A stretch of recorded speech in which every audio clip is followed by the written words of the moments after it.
Don't get so focused on changing your children's behaviors that you forget to have a relationship with them. Hi, I'm Dr. Ann-Louise, and I'm a parent coach and pediatric psychologist, as well as the president and owner of a New Day Pediatric Psychology in San Antonio, Texas. So I get it. I'm a mom of 2 kids. We want our kids to behave. We want them to eat all their food, to go to bed on time, to stop screaming and yelling, to stay in bed all night, to listen to when we say things to them, and just to be obedient. I get it. But when we are focusing so much on raising a child who's perfect, because that's actually kind of what you're looking for, is that we miss the whole point of the parenting journey. It's to raise a human being who can function in this world, who can be happy with themselves, who know how to treat people with respect and being conscientious and treating others who have a message of value to be heard, to be received, and that they can express those feelings to others. Our job as a parent is to raise a child who knows how to be a healthy and productive member of society, and to know how to build long-lasting friendships and relationships with others. Our job is to have a child who knows how to contribute to society as a member that's productive and loving and sensitive. And so if we focus so much on just raising a child who's obedient and who listens to everything that's said the first time, then what ends up happening is that if they don't give us that, we think we failed as a parent. We think they have failed as a child, and then we focus a lot on punishment and tons of consequences, and then a punishment spiral. So punishment on top of punishment on top of that, because then they become frustrated with not being able to meet your impossible standard.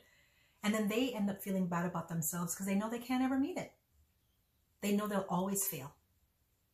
So our systems of constant punishment, of constantly berating a child, constantly telling them how badly they've messed up, after a while, we begin to see that they will live up to the expectations we have of them. They'll realize that, okay, if I'm always getting in trouble, then I must be a pretty bad kid. If I'm always being yelled at, I'm always being punished, I'm always having things taken away and losing privileges, man, I must be a terrible kid.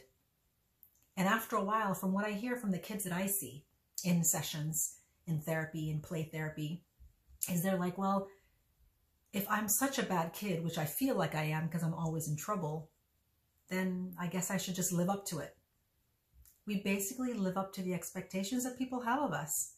And if everything is showing us and there's proof, these things mean I'm a bad kid, that's who they become. Let's change that narrative. Let's change that message so our kids hear something different, that they hear and feel unconditional love and acceptance from us, that no matter what they do, no matter even how they say it, that we accept and love them for who they are. It doesn't mean we have to leave them that way, but we can help them grow and develop into the kind of human being that they want to be, that they already are, that they have the potential of reaching their full self-actualization. They already have it within them. We just have to peel back the layers and help them to get there. It's not always neat and clean. It's messy so much of the time. But don't judge a child's standards of behavior based on your decades of experience. They've had so much less exposure and experience to things. Even if you feel like you have told them over and over and over again how to do something, they are still learning. They're growing. They're learning how to be. So our most important job as a parent is to be loving and fulfilling and meaningful to our child, to create those kinds of interactions and connections. That's the most important part. If we lose focus on that and we lose focus of what it is to really mean to connect to our child, they're going to miss the whole message of what it means to have a parent-child interaction.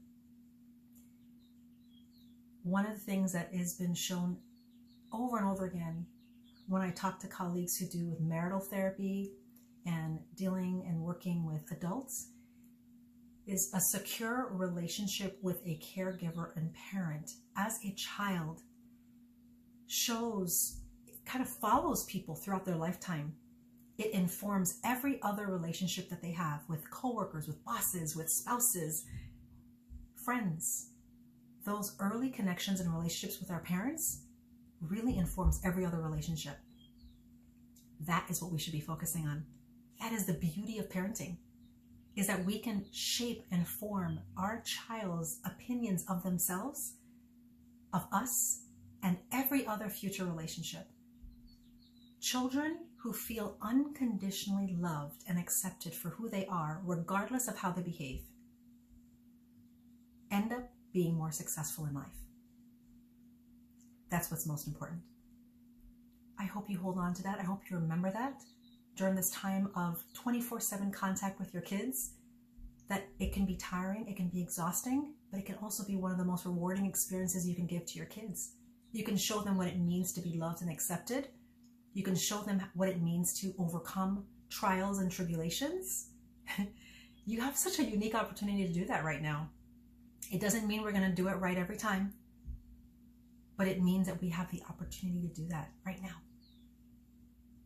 Be vulnerable with your kids. Share things with your kids. Just be there with them and help them through this time. I wish you the best. Please reach out to myself or one of our wonderful team members here at A New Day. You can find us at anewdaysa.com, and one of our team members can help you with assessments, with an intake, with a screening, with sessions, parent coaching. We are here and available for you. All of our sessions are done virtually, and we can help you with getting through this time now and in the future. I'm Dr. Ann-Louise Lockhart, and I wish you the very best.